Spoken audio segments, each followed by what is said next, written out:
my experience dealing with larger corporations or people outside the ag industry is they like to overcomplicate things. That's the reality I came to years ago, is everything is overcomplicated. And if it's not complicated, you must not be doing a good enough job. You know, the simple solution is sometimes seen as absurd.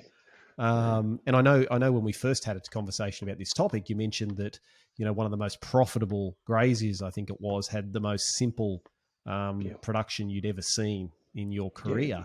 And so is there an element of overcomplication in the corporate space? Absolutely. And actually in agriculture generally, I think. And I'm an absolute admirer of those guys that can keep so many management balls in the air.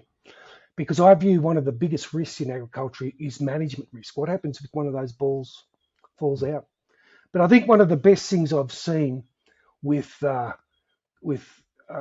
corporate manager, or actually an absentee owner for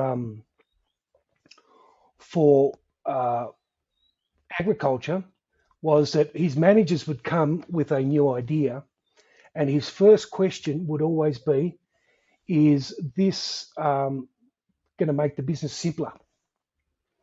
And if it was going to make it more complicated, then he wasn't interested. And I thought, what a magnificent hurdle to have straight up. And we could all use that, I think. Absolutely. Yeah. And so you do definitely see the correlation between simplicity and better results? Generally, yes, absolutely. Especially in the dry land space. Yeah. For sure. And I mean, if you look at any investors, I mean, their simplicity is the return. It's like, what money have I made this year, or what capital gain have I made? They're not necessarily worried about all the other bits and pieces. So I assume there's some dysfunction between being able to communicate what a good result looks like